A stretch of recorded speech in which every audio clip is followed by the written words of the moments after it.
चलो ध्यान दिया जाए। हम लोग बोलिए, क्वेश्चन बोलिए।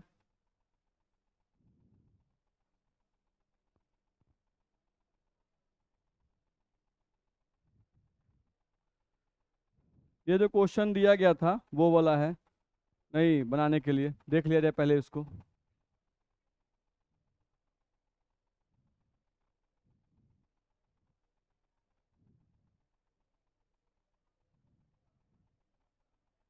देखो तो लिखा हुआ है 300 केल्विन पर अज्ञात द्रव्यमान के ग्लूकोज के 1 लीटर जलीय विलयन का प्राशन दाब 2.57 एटीएम है।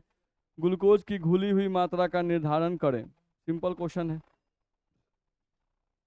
इसमें टेम्परेचर का वैल्यू दिया हुआ है, वो दिया हुआ है आपको 300 केल्विन।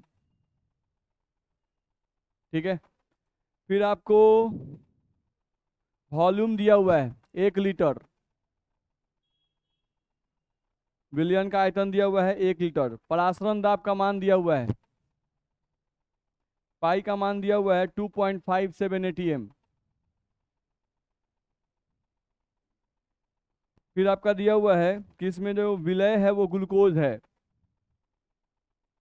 आपका जो विलय है वो विलय आपका ग्लूकोज है। तो ग्लूकोज का अनुभार कितना होता है? 180 ग्राम। तो ये पता है। अब इसमें ग्लूकोज का दिया हुआ भार निकालना है। ग्लूकोज का भार आपको निकालना है कि ग्लूकोज का कितना भार इसमें जाएगा।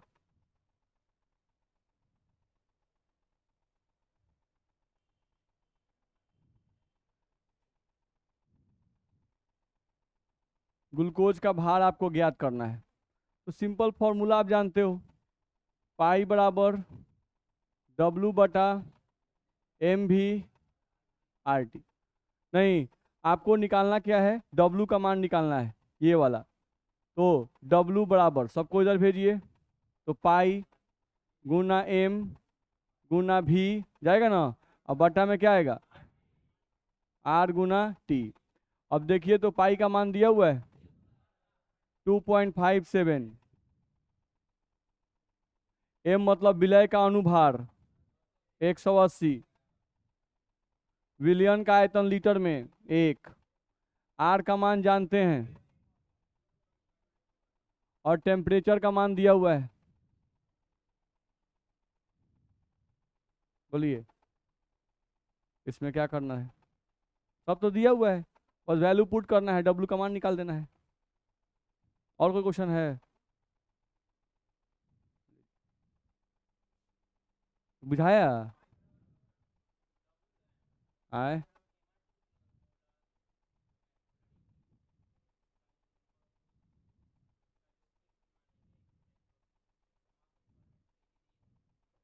क्या बात है, ये समझ में आ गया? चलिए आगे बढ़ सकते हैं हम लोग। देखा जाए, अगला टॉपिक आपका इसमें आता है एबनॉर्मल मॉलिक्यूलर मास। नहीं, तो एबनॉर्मल मॉलिक्यूलर मास यानी असामान्य मोलर द्रव्यमान। ठीक है। तो असामान्य मोलर द्रव्यमान का मतलब क्या होता है, समझने की कोशिश करते हैं। देखा जाए, जब भी वियोजन या संयोजन का केस होता है, जब भी वियोजन या संयोजन का केस होता है, उसी समय ये चर्चा आती है। कौन सा? असामान्य मोलर द्रव्यमान। मोलर द्रव्यमान का मतलब विलय का आणविक भार। विलय का आणविक भार। जब भी हम बोले मोलर द्रव्यमान, इसका मतलब एक मोल का द्रव्यमान। तो एक मोल का द्रव्यमान का मतलब क्या होता है? आणविक भार। ध्यान रखना है। तो समझने की कोशिश करेंगे। हम लोग का बोल रहा है कि आणविक भार जो है, आणविक भार, ये बहुत खुशी हो गई नहीं? चलिए ध्यान दिया जाए। हम लोग आणविक भार की बात करते हैं, तो आणविक भार कब असामान्य गुण दिखाएगा? असामान्य गुण का मतलब समझते हैं? एक बच्चे को हम बड़ा सीधा समझ रहे थे, नहीं, लेकिन निकला बड़ा बदमाश। बात समझ में आ रहा है? तो उसको क्या होगा? मतलब आप आशा कर रहे थे कितना दिन से उसको पहचान रहे कि बड़ा बढ़िया लड़का है, एकदम सीधा बच्चा है, नहीं, एकाएक उसका ऐसा रूप आप देख लिए कि लग रहा है एकदम बदमाश। आप क्या कहिएगा? वो जब असामान्य बिहेवियर शो कर रहा है भाई, असाधारण बिहेवियर शो कर रहा है, सोचते थे का निकल गया का। मेरी बात समझ में आ रही है? तो सेम विलय के साथ भी कभी कभी ऐसा होता है। कब होता है? देखो तो, अगर किसी विलय को तुम हाथ में लिए हुए हो, नहीं, विलय का तुम हाथ में लिए हुए हो, और विलय के कण का भार, विलय के कण का भार विलयन के बाहर, विलय के कण का भार विलयन के बाहर, मान लो कि 40 है, नहीं 40 है, एक कण का भार 40 है। अब उस कण को तुम अंदर डाल दिए, विलयन के अंदर डाल दिए, विलयन के अंदर जाने के बाद वो कण जो था वो टुकड़ों में बिखर गया। बात समझ में आ रहा है, यानी उसका फॉर्मूला बदल गया। ठीक है, अब तुम निकाल रहे हो जब विलयन में से एक कण को, नहीं तो जब उस कण का तुम भार माप रहे हो तो उस भर का, उस कण का जो भार है विलयन के अंदर से निकालने के बाद वो घट गया, नहीं तो बाहर, विलयन के बाहर विलय के कण का भार ज्यादा था, अंदर डाले और वियोजन हुआ तो वियोजन के बाद एक कण का भार क्या हो गया, कम हो गया। मेरी बात समझ में आ रही है, एक कण का भार बदल गया। और बहुत बच्चा के दिमाग में रहता है, जैसे कल एक बच्चा पूछ भी रहा था कि सर उहे कनवा बाहर है और उहे कनवा आप अंदर डाल दिए हैं, नहीं तो बदल कैसे गया। ध्यान रखना है, बदल ये गया क्योंकि बाहर दोनों सटे हुए रहते हैं, नहीं, और अंदर जाके टूट गया, नहीं तो बाहर दो चिपके हुए हैं तो उनका भार ज्यादा होगा, नहीं, और अंदर जाके उनका भार क्या हो गया, कम हो गया। मेरी बात समझ में आ रही है। तो हम लोग को ध्यान रखना है कि कोई भी कण का आणविक द्रव्यमान असामान्य कब होगा, जब वो वियोजन का गुण दिखाएगा या वो संयोजन का गुण दिखाएगा। जैसे बाहर आप दो कण लिए थे, नहीं, और अंदर डाल दिया जाके वो चिपक गया, तो अंदर जाके वो कण कितना हो गया, एक, नहीं तो बाहर एक कण का भार कम हो जाएगा और अंदर दोनों कण सट गया तो विलयन के अंदर उस कण का भार क्या हो जाएगा, ज्यादा हो जाएगा। ध्यान रखना है। तो जब भी कोई भी विलय ऐसा प्रॉपर्टी दिखाता है तो हम लोग कहते हैं कि वो विलय असामान्य बिहेवियर दिखा रहा है, असामान्य आणविक द्रव्यमान दिखा रहा है। ठीक है, वही लिखा हुआ है। यदि किसी विलय के मोलर द्रव्यमान का मान, यदि किसी विलय के मोलर द्रव्यमान का मान विलयन के बाहर तथा विलयन के अंदर समान नहीं हो, समान नहीं हो, विलयन के बाहर कुछ और विलयन के अंदर कुछ और, ध्यान रखना है। ठीक है, तो हम कह सकते हैं कि विलय का मोलर द्रव्यमान असामान्य है, तो हम क्या कह सकते हैं कि विलय का मोलर द्रव्यमान असामान्य है, नहीं तो विलयन के बाहर कुछ और विलयन के अंदर कुछ और, ये तभी हो सकता है जब विलय के कण वियोजन का गुण दिखाएं या संयोजन का गुण दिखाएं।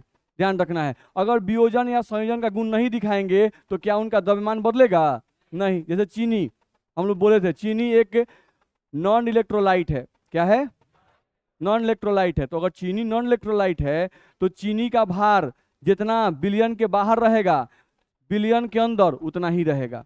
बस में आ रहा है, क्योंकि उसका फॉर्मूला चीनी का बिलियन के अंदर बदलता नहीं है, बिलियन के बाहर भी C12H2211 और बिलियन के अंदर भी C12H2211, ध्यान रखना है। लेकिन NaCl बाहर NaCl सटा है, अंदर गया तो NaCl अलग, नहीं तो एक एक कण का भार जब आप मेजर कीजिएगा तो ऊपर वाले एक कण के सापेक्ष में अंदर वाले एक कण का भार क्या आ जाएगा, कम आ जाएगा।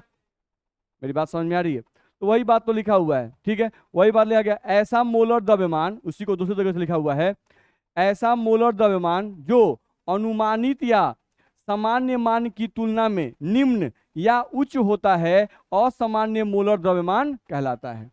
बोलो दिक्कत है, नहीं तो असामान्य मोलर द्रव्यमान कब होगा, जब वियोजन होगा या संयोजन होगा, ध्यान रखना है। चलो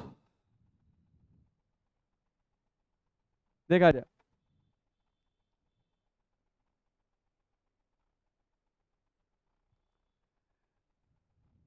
हम लोग अनुसंख्यक गुणधर्म पढ़े हैं कि नहीं पढ़े हैं, कई तरह का, 4 तरह का। पहला,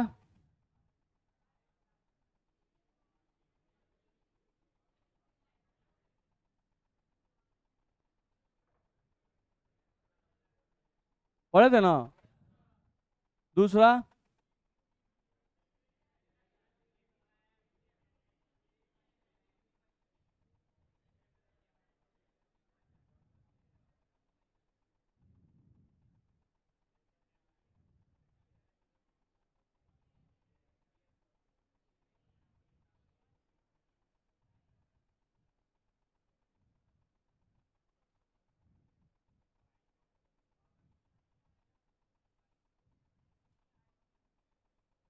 पढ़े हैं, ध्यान दिया जाए।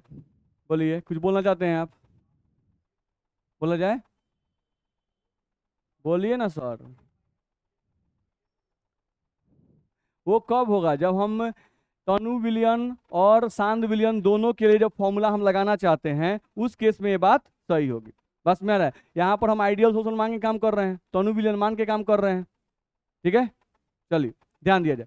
अब फॉर्मूला है P0 माइनस पी एस बटा P0 बराबर W1 बटा M1 इंटू M2 बटा W2। अच्छा ये बताओ, ये जो नीचे वाला है, ये नीचे वाला क्या है? विलय का अनुभार। सही बात है, ये हम लोगों का है विलय का अनुभार। चलो ध्यान से समझो। अब नीचे वाला है विलय का अनुभार। अच्छा ये बताओ कि इस फॉर्मूला में जो W है, ये वाला W, ये क्या है? ये भी विलय का अनुभार है। अच्छा ये नीचे वाला W, ये भी विलय का अनुभार। अच्छा ये नीचे वाला M, विलय का। अच्छा ये सब जो है वो विलय का अनुभार है। नहीं, अच्छा सब में देखो तो जितना फॉर्मूला तुम पढ़ रहे हो, इस सब फॉर्मूला में ध्यान से देखो कि विलय का अनुभार ऊपर है कि नीचे है? नीचे है। अच्छा यानी दिमाग में आ रहा है कि अनुसंख्यक गुणधर्म यानी कोलिगेटिव प्रॉपर्टी और विलय के अनुभार में उल्टा संबंध है। कोलिगेटिव प्रॉपर्टी ऊपर और विलय का अनुभार नीचे, तो दोनों में उल्टा संबंध है। तो वही तो हम लोग लिखे, देखो तो अनुसंख्यक गुणधर्म व्युत्क्रमानुपाती है विलय का आणविक भार, यानी कोलिगेटिव प्रॉपर्टी और विलय के अनुभार में सीधा संबंध की उल्टा संबंध? उल्टा संबंध है, ध्यान रखना है। दिक्कत है इसमें? नहीं, जितना भी कोलिगेटिव प्रॉपर्टी है ना, कोलिगेटिव प्रॉपर्टी है जी, डेल्टा टीबी, डेल्टा टीएफ, ये हम लोग का सबमिट कैसे गया मेरे हाथ से? चलिए, तो यहां से हम देखें अगर, तो जो भी आपका है कोलिगेटिव प्रॉपर्टी, वो सभी कोलिगेटिव प्रॉपर्टी विलय के अनुभार से सीधा संबंध रखता है कि उल्टा संबंध? उल्टा संबंध। तो वही तो हम लिखे हुए हैं, इसमें कहीं दिक्कत है? चलिए आगे बढ़ा जाए। देखो तो हम लोग पढ़े हुए हैं पहले कि इन केस ऑफ डिसोसिएशन, विघटन के केस में तुम याद करो, विघटन के केस में तुम पढ़े हुए हो कि एक्सपेरिमेंटल कोलिगेटिव प्रॉपर्टी का मान ज्यादा होता है और कैलकुलेटेड कोलिगेटिव प्रॉपर्टी का मान, ऐसा पढ़े हैं कि नहीं पढ़े हैं? पढ़े हैं, पिछले ही क्लास में पढ़ रहे थे हम लोग कि डिसोसिएशन के केस में कोलिगेटिव प्रॉपर्टी आयनों की संख्या पर निर्भर करता है। किस पर डिपेंड करता है? आयनों की संख्या पर निर्भर करता है। नहीं, तो डिसोसिएशन के केस में विलयन के अंदर आयनों की संख्या क्या होती है? ज्यादा होती है, इसलिए एक्सपेरिमेंटल कोलिगेटिव प्रॉपर्टी का मान ज्यादा और कैलकुलेटेड कोलिगेटिव प्रॉपर्टी का मान कम, ऐसा बताया गया था। नहीं, अच्छा, और अभी तुम पढ़े क्या? तुम पढ़े, तुम अभी पढ़े कि कोलिगेटिव प्रॉपर्टी और विलय के अनुभार में कैसा संबंध है?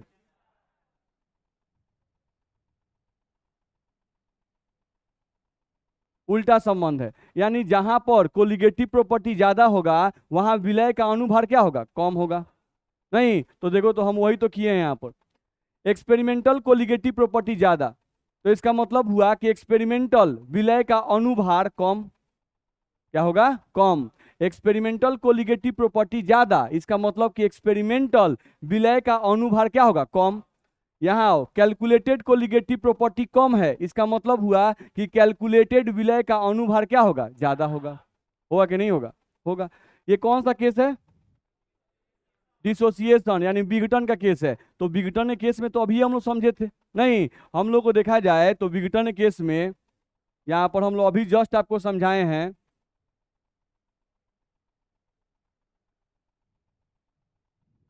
देखो तो ये आपका हाथ हो गया और इस हाथ में आप NaCl लिए हैं, तो इस NaCl का भार विलयन के बाहर कितना होगा?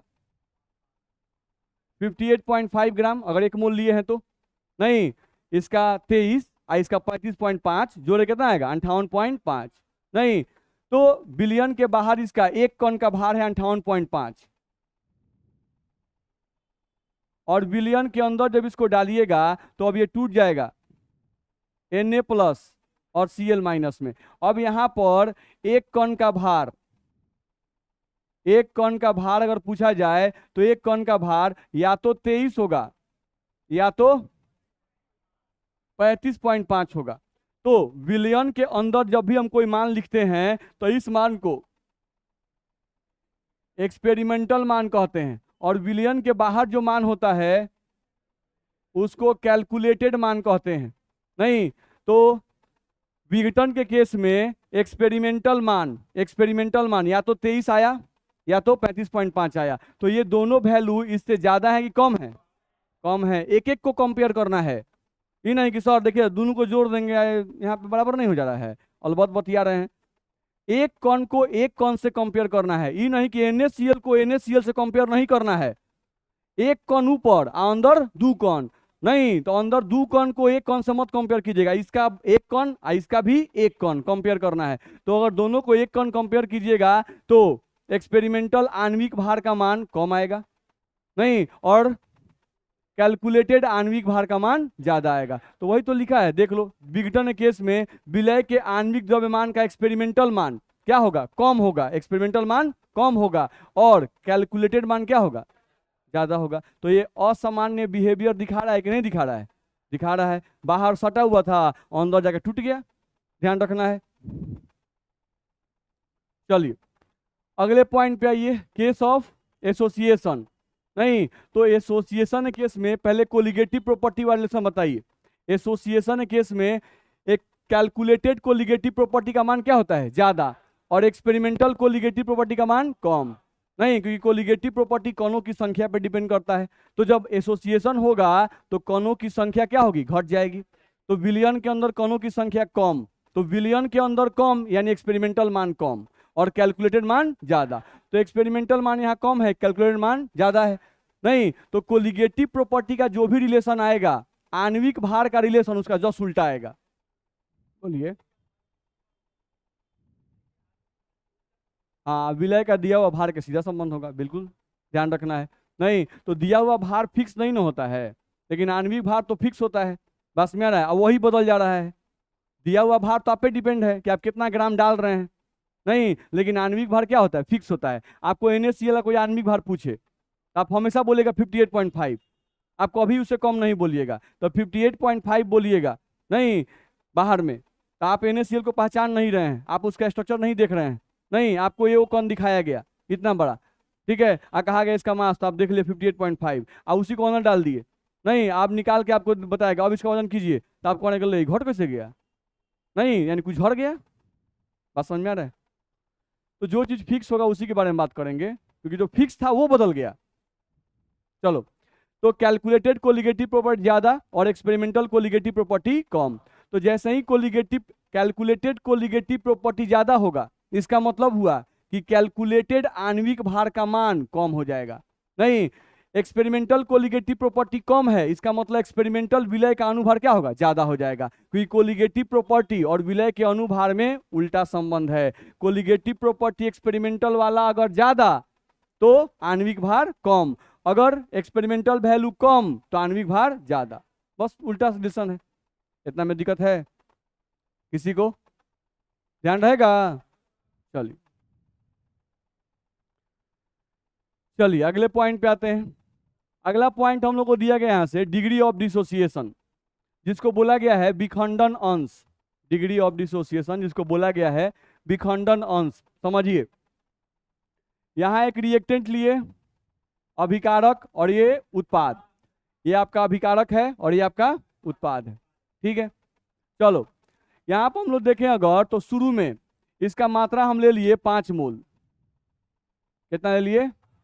5 मोल शुरू में। नहीं, यानी अभी रिएक्शन शुरू नहीं हुआ है, तो इसका मात्रा 5 मोल है, रिएक्शन शुरू नहीं हुआ है, तो उत्पाद अभी नहीं बना है, 0। उत्पाद क्या होगा? 0। अब रिएक्शन शुरू हुआ, तो रिएक्शन शुरू होता है तो अभिकारक खर्च होता है, उत्पाद बनता है। नहीं तो अभिकारक खर्च हुआ, तो हम लोग मान लिए कि इसका 3 मोल खर्चा हो गया। नहीं तो इसका 3 मोल बन जाएगा, बनेगा कि नहीं बनेगा? 3 मोल खर्च हुआ तो ये 3 मोल बनेगा, क्योंकि इसका भी कोएफिशिएंट 1 है, इसका भी कोएफिशिएंट कितना है? 1 है, दोनों कोएफिशिएंट 1 है, तो जितना ये खर्चा होगा उतना ये बनेगा। तो 3 मोल खर्च हुआ तो 3 मोल बन गया। कितना बच गया? 2 मोल बच गया। ये कितना मोल बच गया? 3 मोल बचा रह गया। बोलो इतना में दिक्कत है? ठीक है, अब ध्यान से समझो, 5 मोल में से कितना मोल खर्चा हुआ है? 3 मोल। हम यहाँ लिख रहे हैं बाबू, देख लो, 5 मोल अभिकारक, 5 मोल अभिकारक में से कितना मोल खर्चा हुआ है? सॉरी, 3 मोल खर्च हुआ, 3 मोल खर्च हुआ। अच्छा, 5 मोल अभिकारक में से आपका 3 मोल अभिकारक खर्च हो गया, ठीक है। तो ये बताओ कि 1 मोल अभिकारक में से कोई पूछे तो कितना मोल खर्चा होगा? 3/5 मोल खर्च हुआ कि नहीं होगा? होगा।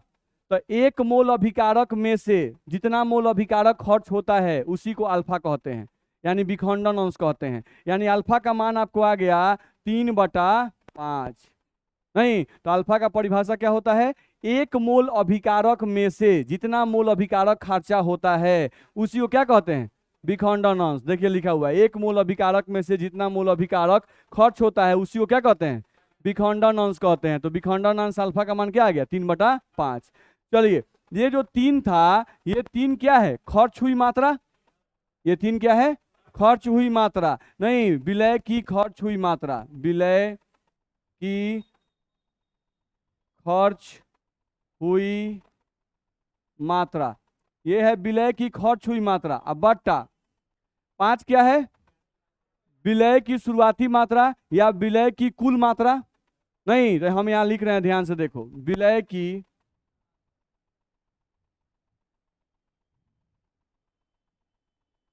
की कुल मात्रा। बोलो, दिक्कत है? तो यहां से अल्फा का फॉर्मूला हम लोग को मिल गया। नहीं, अल्फा का फॉर्मूला कोई पूछेगा तो अल्फा का फॉर्मूला क्या होगा? विलय की खर्च हुई मात्रा बट्टा में विलय की कुल मात्रा। दिक्कत है इसमें? नहीं, तो ये फॉर्मूला हम लोग का हो जाएगा, ये डेफिनेशन हो जाएगा, याद रहेगा। चल आगे बढ़े। अब लिखा हुआ है प्रबल वैद्युत अपघट्य के लिए अल्फा का मान। प्रबल वैद्युत अपघट्य के लिए अल्फा का मान तो हम लोग पढ़ाए थे। वैद्युत अपघट्य 2 प्रकार के होते हैं, एक प्रबल वैद्युत अपघट्य और एक दुर्बल वैद्युत अपघट्य। बताया गया था ना। प्रबल वैद्युत अपघट्य वैसे वैद्युत अपघट्य होते हैं जो जल में पूर्ण रूप से आयन में टूट जाते हैं। यानी जितना मोल डालिएगा जल में, उस सब का सब खर्चा हो जाएगा। जितना मोल डालिएगा जल में वो सब का सब क्या होगा? खर्चा हो जाएगा। ध्यान रखना है। तो यहाँ पे तुम ध्यान से देखो, यहाँ से हम लोग प्रबल वैद्युत अपघट्य को ले लिए, कौन सा? NaCl। क्या ले लिए? NaCl। NaCl को तुम डाल दिए पानी में, H2O में तुम डाल दिए। नहीं तो ये NaCl कौन सी में टूटता है? Na+Cl- में, Na+Cl- में। अच्छा, मान लो तुम शुरू में स्टार्टिंग में इसका लिए थे कितना? 5 मोल। कितना लिए थे? 5 मोल शुरू में। अभी पानी में नहीं डाले होते, क्या बनेगा? 0 0। नहीं, अब खर्च हुआ तो ये 5 मोल तुम डाले हो, 5 मोल पानी में डालोगे तो 5 मोल टूटेगा कि 1-2 मोल टूटेगा?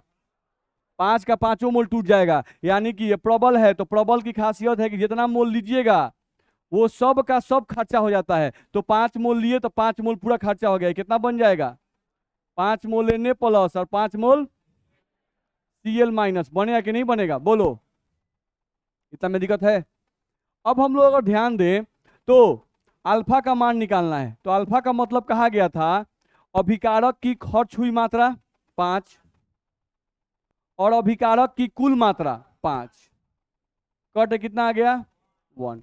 यानी कि याद रहे, प्रबल वैद्युत अपघट्य के लिए अल्फा का मान हमेशा 1 होता है। नहीं, ध्यान रखना है। तो ये बिहार बोर्ड के ऑब्जेक्टिव में क्या कितनी बार पूछा हुआ है? प्रबल वैद्युत अपघट्य, प्रबल वैद्युत अपघट्य के लिए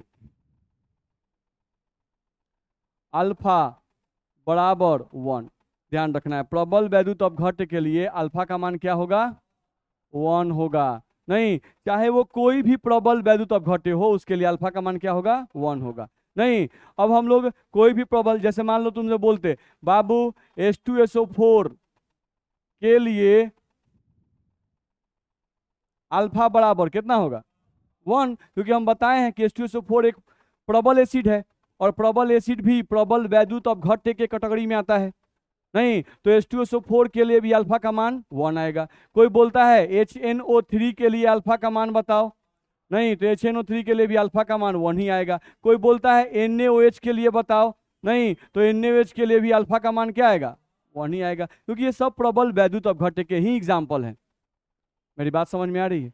नहीं, तो प्रबल वैद्युत अपघट्य के लिए अल्फा का मान अलग अलग आएगा कि फिक्स है?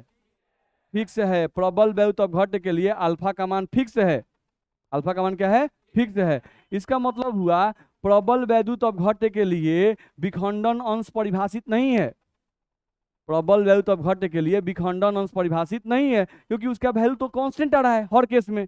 नहीं, अलग अलग यौगिक के केस में अल्फा का मान अलग अलग आता, तब हम कहते हैं कि भाई इसके लिए परिभाषित है। नहीं, तो हम लोग यहां से ध्यान रखेंगे, क्या ध्यान रखेंगे कि अल्फा प्रबल वैद्युत अपघट्य के लिए परिभाषित नहीं है। प्रबल वैद्युत अपघट्य के लिए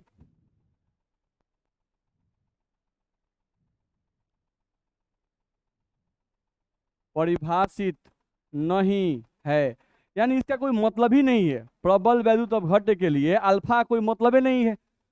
कहे कौनो प्रबल वैद्युत अपघट्य अल्फा का मान 1, नहीं, तो इसके लिए क्या ऐसा कोनो वैल्यू है? कोई वैल्यू नहीं है, ध्यान रखना है। तो इतना में दिक्कत है। तो हम लोग क्या पढ़े अभी? विखंडन अंश। विखंडन अंश यानी अल्फा। नहीं, अल्फा का मतलब क्या होता है? 1 मोल अभिकारक में से जितना मोल अभिकारक खर्च होता है उसी को विखंडन अंश कहते हैं। बोले ना, विखंडन अंश यानी अल्फा का फॉर्मूला हम बताए। क्या फॉर्मूला बताए? अभिकारक की खर्च हुई मात्रा बटा अभिकारक की कुल मात्रा, यही ना पढ़े। फिर हम क्या निकाले? अल्फा का मान प्रबल वैद्युत अपघट्य के लिए। प्रबल वैद्युत अपघट्य की क्या खासियत है कि जितना लीजिएगा वो टोटल खर्चा हो जाएगा। नहीं, तो खर्च मात्रा और बट्टा में कुल मात्रा दोनों सेम आएगा कि अलग अलग आएगा? सेम आएगा, तो अल्फा का मान क्या आएगा? 1। तो प्रबल वैद्युत अपघट्य के लिए अल्फा का मान फिक्स है, 1 आएगा। नहीं, उसका वैल्यू चेंज नहीं करेगा। इतना में दिक्कत है? आगे बढ़ सकते हैं? चलिए, अब आते हैं दुर्बल वैद्युत अपघट्य के लिए अल्फा का मान निकालना चाहते हैं। दुर्बल वैद्युत अपघट्य के लिए अल्फा का मान निकालना चाहते हैं। तो ऑर्गेनिक एसिड ले लें, ले लिए। अब यहां से इसको पानी में डालेंगे तो ये कैसे टूटता है? यही टूटता है आपका। नहीं, अब इसमें तुम देखोगे तो मान लो शुरू में हम इसका लिए 5 मोल। कितना लिए? 5 मोल शुरू में। तो अभी ये क्या है? 0 0। अब कुछ देर के लिए इसको पानी में आप डाल दिए, तो पानी में डालिएगा तो 5 मोल लिए हैं, तो 5 का 5 मोल तोड़ दें? नहीं, ये दुर्बल वैद्युत अपघट्य है। दुर्बल वैद्युत अपघट्य आंशिक रूप से विघटित होते हैं, पूर्ण रूप से विघटित नहीं होते हैं। तो यहाँ पे 5 मोल में से तुम्हारा मान लिए कि 2 मोल खर्चा हो गया। कितना खर्चा हो गया? 2 मोल। तो ये कितना बन जाएगा? 2 मोल। आई भी कितना बनेगा? 2 मोल बनेगा। तो 5 मोल में से 2 मोल खर्चा हो गया। चलो, अब अल्फा का मान निकालना है। तो अल्फा का मतलब होता है कि खर्च हुई मात्रा और बट्टा में कुल मात्रा। तो खर्च हुई मात्रा हो गई 2 और बट्टा में कितना? 5। पंचौ का कितना? 20, तो 0.4 आएगा। तो अल्फा का मान 1 के बराबर कि 1 से कम? कम। तो ये भी ऑब्जेक्टिव में पूछ देता है, दे देता है CH3COH के लिए अल्फा का मान। नहीं, आंसर देगा 2 3 4 और 0.2। नहीं, तो 1 से जौन मान कम होगा वही आंसर होगा। जा रहा है? नहीं, अब लड़का सोचता है का अरे वैल्यू दिया है, नहीं रुको, अल्फा का जो मान है, अल्फा का जो मान है इसका जरूर कोनो फॉर्मूला होता होगा, चलो फॉर्मूला निकाला जाए। नहीं, तो उतना दिमाग नहीं लगाना है, सीधे अल्फा का मान 1 से कम अगर दुर्बल वैद्युत अपघट्य है तब। बस मेरा है। तो दुर्बल वैद्युत अपघट्य पहचानने का तरीका हम लोग देखे थे, जनरली ऑर्गेनिक कंपाउंड। नहीं, वो लोग क्या होते हैं? दुर्बल वैद्युत अपघट्य। तो यहां से ध्यान रखना है, दुर्बल वैद्युत अपघट्य के लिए अल्फा का मान 1 से कम होता है। दुर्बल वैद्युत दुर्बल वैद्युत अपघट्य के लिए दुर्बल वैद्युत अपघट्य के लिए अल्फा लेस देन 1। बोलिए, इसमें परेशानी है? नहीं, तो दुर्बल वैद्युत अपघट्य के लिए अल्फा का मान 1 से कम आएगा। नहीं, 0 से ज्यादा ही होगा, कुछ ना कुछ तो विघटित होगा ही। नहीं, तो कुछ खर्च हुई मात्रा आएगी। नहीं, कुछ यहाँ पर थी आएगा। बस मेरा है। और 0 कब हो सकता है? 0 कब होगा? जब डिसोसिएट नहीं करेगा। यानी आप लिख सकते हैं कि वैद्युत अन अपघट्य के लिए अल्फा का मान क्या होगा? 0। बस में आ रहा है, वो भी लिख सकते हैं आप यहाँ पर। वैद्युत अनवघटे का मतलब नॉन इलेक्ट्रोलाइट्स। नॉन इलेक्ट्रोलाइट्स के लिए अल्फा, नॉन इलेक्ट्रोलाइट्स के लिए क्या लिखेंगे? अल्फा बराबर 0।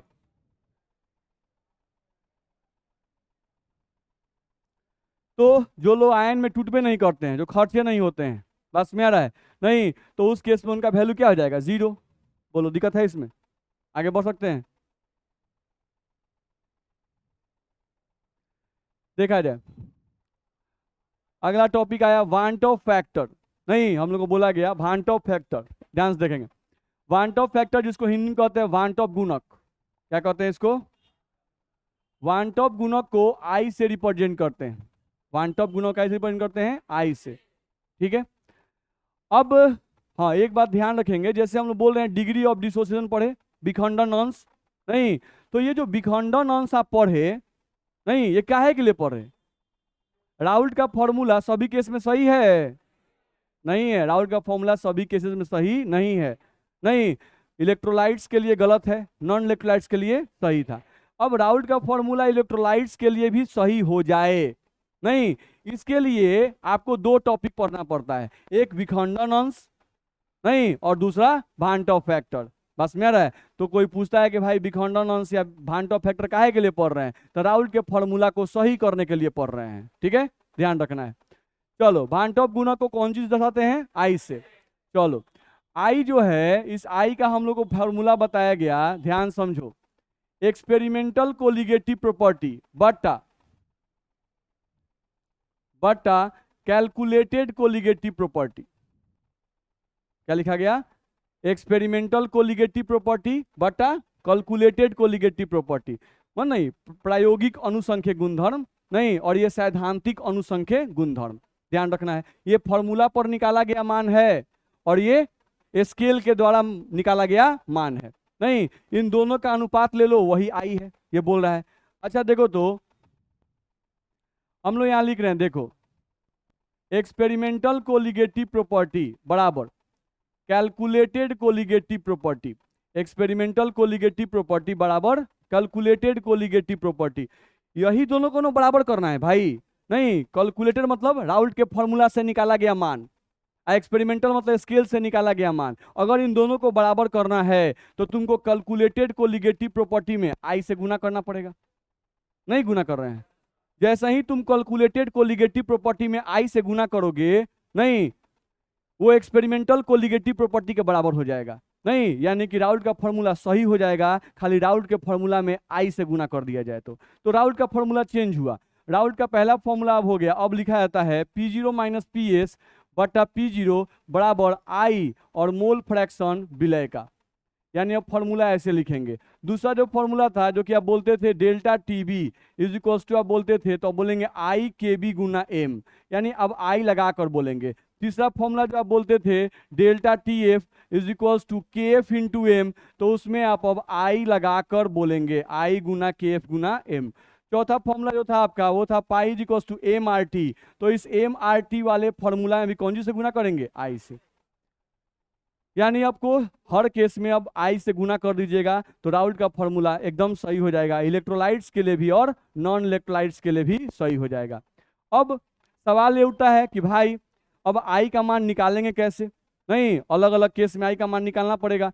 राउल्ट का फॉर्मूला किन किन केस में लागू नहीं होता है? वियोजन केस में और संयोजन केस में लागू नहीं होता है।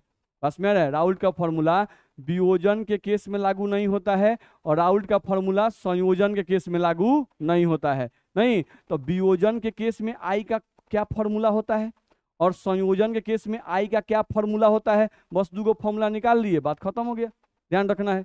चलिए देखा जाए, हम लोग को देखा जाए तो यहां से हम लोग को बताया गया वियोजन के केस में,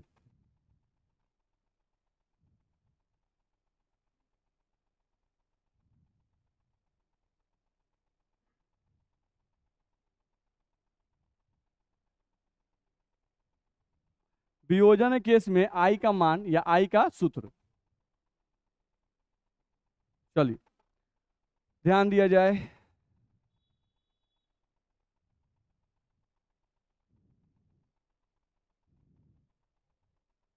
चलो, अब वियोजन केस में आई का मान या आई का सूत्र हम लोग को देखना है, तो बिल्कुल आसान है। देखा जाए, हम लोगों को देखा जाए तो पहले आई का फॉर्मूला जो बताया गया उस पर थोड़ा ध्यान दो। आई का फॉर्मूला तुमको क्या दिया गया? एक्सपेरिमेंटल बटा कैलकुलेटेड कोलिगेटिव प्रॉपर्टी। अच्छा, कोलिगेटिव प्रॉपर्टी जो है वो विलय के कणों की संख्या पर निर्भर करता है ना। चलो, एक्सपेरिमेंटल कोलिगेटिव प्रॉपर्टी का मतलब हुआ विलय कणों की संख्या बिलियन के अंदर। इसका मतलब क्या हुआ? इसका मतलब होता है विलय कणों की संख्या बिलियन के अंदर। बोलो, ऐसा लिख सकते हैं कि नहीं? ध्यान रखना है। नीचे बट्टा में आ जाएं, लिखा हुआ है कैलकुलेटेड कोलिगेटिव प्रॉपर्टी, तो इसका मतलब होता है विलय कणों की संख्या बिलियन के बाहर। ध्यान रखना है, तो यहां से लिखा गया विलय कणों की संख्या बिलियन के बाहर। ठीक है। अच्छा, विलय जो वियोजन या संयोजन का गुण दर्शाते हैं, नहीं, ये बिलियन के बाहर कि बिलियन के अंदर? बिलियन के अंदर। चलिए, तो हम आई का फॉर्मूला अब इसी को ऐसे लिखें, हम लिखे हैं विलय कणों की संख्या बिलियन के अंदर। अब इसको हम ऐसे लिख रहे हैं, विलय कणों की संख्या, विलय कणों की संख्या, हम लोग वियोजन केस पढ़ रहे हैं, विलय कणों की संख्या वियोजन के बाद। इसी बात को ऐसे लिखने दिक्कत है? सेम चीज है, ध्यान रखना है। चलिए, बट्टा विलय कणों की संख्या वियोजन के पहले, यानी विलयन के पहले नहीं, विलयन में डालने से पहले जो उसकी स्थिति थी। ये दोनों बात में दिक्कत है किसी को? तो याद रखिए, यही पॉइंट हम लोग को। आई का फॉर्मूला मिल गया, विलय कणों की संख्या वियोजन के बाद और विलय कणों की संख्या वियोजन के पहले। नहीं, इन दोनों का अनुपात ले लेना है, वही आपको आई का मान बता देगा। देख लो, निकाल के देख लेते हैं। देखो, तो हम लोग को यहां से लिया गया CH3COOH, दुर्बल वैल्यू तब घट ले लिए। ये आपको टूट रहा है, देखो तो CH3COO minus plus H plus में टूट रहा है।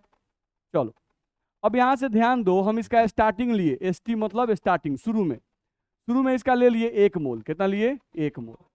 तो अभी इसको पानी में नहीं डाले हैं, जब इसको पानी में नहीं डाले तो अभी क्या है? 0 0। अब स्पेंड अमाउंट यानी खर्च अमाउंट, स्पेंड मतलब खर्च, SPEND लिखा जाता है, स्पेंड मतलब खर्च अमाउंट। तो 1 मोल में से हम मान लिए कि अल्फा मोल खर्च हो गया। कितना खर्च हो गया? अल्फा मोल। लिख सकते हैं कि नहीं लिख सकते हैं? अल्फा का मान 1 से ज्यादा कि 1 से कम? 1 से कम, क्योंकि ये क्या है? दुर्बल। बात समझ आ रहा है ना? नहीं, तो हम लोग को देखा जाए तो 1 मोल में से अल्फा मोल खर्च हो गया, तो अल्फा का मान हो सकता है कि 0.2 हो सकता है कि 0.3 हो, 0.4 होगा ना, 1 से कम होगा, तो अल्फा कुछ भी मान सकता है।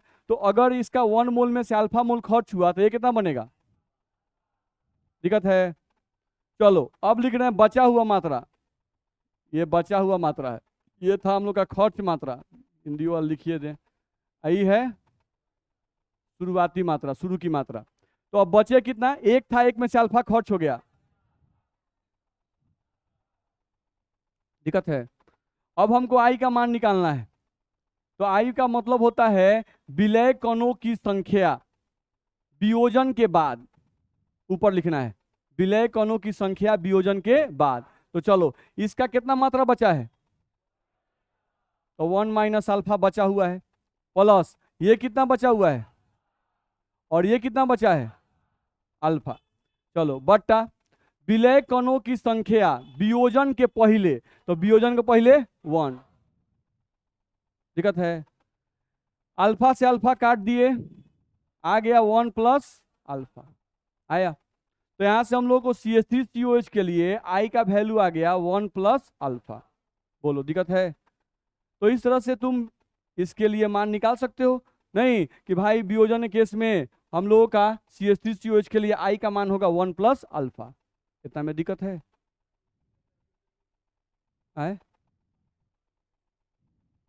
एक से ज़्यादा होगा, एक से कम हो जाएगा, नहीं ध्यान रखना है। चलिए इसमें दिक्कत है, हाँ अब जनरलाइज फॉर्म आएंगे, हर एक का जनरलाइज फॉर्म आएंगे। चलिए तो CH3COH के लिए आई का मान निकल गया 1 प्लस अल्फा, ठीक है। अब मान लो कि तुम्हारे पास कोई ऐसा ए, कोई कंपाउंड तुम ले लिए, कोई ए कंपाउंड तुम ले लिए। अब ये ए कंपाउंड जो है इसको तुम पानी में डाल दिए, इस ए कंपाउंड को हम कहाँ डाल दिए, पानी में। जब पानी में डाले तो ये टूट गया, N1B N2C N3D में टूट गया, नहीं बहुत सारा में टूट गया, नहीं टूट सकता। जैसे मान लो हम लोग एग्जाम्पल यहाँ पे देख ले रहे हैं, Al2SO4 का होल 3, ये अल्युमिनियम सल्फेट है, क्या बोलते हैं इसको, अल्युमिनियम सल्फेट। अल्युमिनियम सल्फेट को जब तुम पानी में डालोगे तो अल्युमिनियम अलग होगा, सल्फेट अलग होगा। तो अल्युमिनियम कय गो है, 2 गो, तो 2 गो अल्युमिनियम को अलग कर दो। और सल्फेट कय गो है, तो 3 गो, SO4 होगा कि नहीं होगा, दिक्कत है। तो 2 गो अल्युमिनियम को अलग कर दिए, SO4 को क्या कर दिए, अलग कर दिए। नहीं, अल्युमिनियम का वैलेंसी 3 और सल्फेट का वैलेंसी 2, अल्युमिनियम पर प्लस और इस पर माइनस, 3 दूना 6 और 3 दूना 6, यानी 6 गो प्लस और 6 गो माइनस, तो दोनों सटेगा तो उदासीन हो जाएगा, दिक्कत है। तो यहाँ पर ध्यान रखना है कि आपका अल्युमिनियम सल्फेट ये कितना मोल है, इसके आगे कितना लगा हुआ है, 1, कुछ नहीं लगा, यानी क्या लगा हुआ है, 1। तो ये अभी 1 मोल है। 1 मोल अल्युमिनियम सल्फेट जब टूटता है तो ये 2 मोल अल्युमिनियम और 3 मोल सल्फेट आयन प्रोड्यूस करता है, कर रहा है कि नहीं, मेरी बात समझ में आ रही है। यानी 1 मोल अल्युमिनियम सल्फेट खर्चा होगा तो 2 गो अल्युमिनियम का आयन बनेगा और 3 मोल सल्फेट का आयन बनेगा, बनेगा कि नहीं बनेगा, दिक्कत है। कुछ आवाज कर रहा है क्या है, क्या आवाज कर रहा है, किसी का अलार्म आवाज कर रहा है क्या, अच्छा वही टाइम को इंडिकेट करने के लिए बज रहा है, और गधा सब। चलिए ध्यान दिया जाए, इसको बस पढ़ा दें, नहीं देखा जाए तो N1B plus N2C plus N3D आ गया। अब यहाँ से ध्यान दिया जाए तो हम इसका शुरू में ले लिए हैं स्टार्टिंग 1 मोल, तो ये क्या बनेगा 0 0 0। अब इसका 1 में से अल्फा मोल खर्च हो गया, कितना खर्च हुआ, अल्फा मोल। तो ये अल्फा मोल खर्च हुआ तो ये बनेगा N1 alpha N2 alpha N3 alpha. ये 1 में से अल्फा खर्च हुआ तो बचा कितना,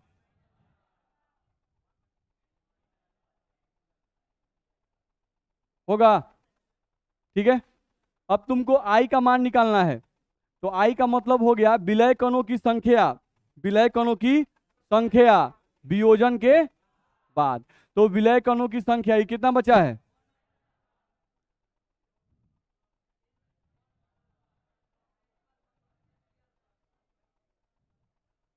बट्टा विलय कणों की संख्या वियोजन के पहले कितना है, बोलो दिक्कत है। यहां से निकाले आई बराबर, ये आ गया 1 माइनस अल्फा प्लस, इस सब में से अल्फा कॉमन निकाल लें तो हम लोग का बच जाएगा, बचेगा। यहां से हम लोग, सॉरी हम डायरेक्ट लिख दिए यहां से, देखा जाए 1 माइनस अल्फा, अल्फा कॉमन निकाल लिए तो यहां से क्या बच गया, बचेगा, बट्टा में 1 को छोड़ दिए। अब हम यहाँ पे मान लिए कि N1 plus N2 plus N3 सबको जोड़ के N आ गया, नहीं सबको जोड़ कुछ ना कुछ आएगा, नहीं कैसे, यहाँ पर हम लोग का 2 और 3 जोड़े कितना आएगा 5, नहीं तो वैसे ही कुछ आएगा। चलो अब I इज इक्वल्स टू 1, आई इसको लिख रहे हैं पहले वाले को, या इसी को लिखा जाए 1 minus alpha plus N alpha लिखें, अच्छा I इज इक्वल्स टू 1, ध्यान रखना है प्लस N अल्फा और माइनस क्या लिख रहे हैं अल्फा। अब इसी को हम यहां लिख रहे हैं, ध्यान से देखो I is equals to 1 plus, इसमें से अल्फा कॉमन निकाल दिए तो N माइनस 1 अल्फा आएगा। तो ये जो फॉर्मूला हो गया ये तुम्हारा आ गया जनरलाइज्ड फॉर्मूला, ये फॉर्मूला क्या आ गया, जनरलाइज्ड फॉर्मूला है, तुम किसी पे भी लगा सकते हो। यहाँ पर ये जो n है, इस n का मतलब है, सॉरी, यहाँ पर जो n है, इस n का मतलब है नंबर ऑफ आयंस, नहीं यानी कितना आयन टूटा। जैसे अल्युमिनियम सल्फेट को तोड़े तो 2 गो अल्युमिनियम और 3 गो सल्फेट, आयन के को होगा 5, आयन का हुआ 5। अब जैसे मान लो, आवाज नहीं कीजिए, आवाज नहीं कीजिए, नहीं तो नीचे वाला गेट बंद कराएंगे, ऊपर वाला गेट बंद कराएंगे, अब 1 घंटा और पढ़ाएंगे। बुझा रहा है? नहीं, आवाज कीजिएगा तो जबरदस्ती पढ़ाएंगे। ऐसा थोड़े ना है कि आप लोग जबरदस्ती भाग जाइएगा, जबरदस्ती नहीं भाग सकते हैं। हम यहाँ भी ताला मरवाएंगे, नीचे वाला गेट में भी ताला मरवाएंगे, बस में है, और ताला मरवा के पढ़ाना शुरू कर देंगे। ठीक है, ऐसा किया गया है, ठीक है, ऐसा किया गया है। 4 घंटा ऐसे ही कोई लड़का था, नहीं जैसे हम लोग स्टार्ट नहीं तो पढ़ा रहे हैं, नहीं तो हम ऐसे बोले कि अच्छा थोड़ा सा एक टॉपिक है और पढ़ा ले क्या, अरे 1 घंटा और पढ़ा के ना दिखाइए, ऐसे कोई बच्चा बोला। अब बोले ठीक है सब बंद कीजिए, नहीं, और उस एक बच्चा के चक्कर में 3 घंटा पढ़ना पड़ा। ठीक है, और इसलिए ऐसा नहीं हो जाए, हम लोग तो सुबह शाम तक पढ़ाइए रहे हैं, और आप लोग भी कोई टेंशन क्या है, जो बच्चे पढ़ रहे हैं रेगुलर वो भी तो सुबह शाम पढ़िए रहे हैं। नहीं तो हमको पढ़ाने में कोई टेंशन नहीं है और आपको पढ़ने में कोई टेंशन नहीं है, बात समझ में आ रहा है? लेकिन आप लोग को अच्छा लगता है, अब यहाँ से तनी कुछ देर प्रेशर ले लिए और कुछ देर फ्री, नहीं अब जाकर फिर दूसरे जगह तनी घूम के आ जाए, फिर वहाँ कुछ प्रेशर कुछ फ्री हुए, फिर कहीं और घूम के आए, ध्यान दिया जाए। बस ये ध्यान दीजिए, बस एग्जाम्पल देख लें तो Al2SO4 के लिए ध्यान दो,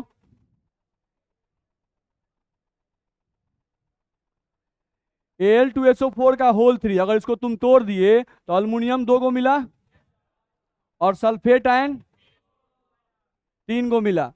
तो यहां से तुम ध्यान दोगे तो आयन की संख्या कितनी हो गई? आयन हो गया 5, यानी n का मान कितना आ गया 5। तो I निकालना है इसके लिए, तो I equals to 1 plus 5 minus 1 alpha होगा, I इक्वल्स टू 1 प्लस आएगा। तो इस तरह से I का मान निकाल सकते हैं, निकालते हैं, निकाल सकते हैं। तो इसमें हम लोग का और आधा घंटा का और क्लास है, नहीं तो कल क्लास में चैप्टर आपका फिनिश हो गया, यानी बस संयोजन वाला केस हम लोग को बताना है। ठीक है, एनसीईआरटी बनाइए, अब जाइए।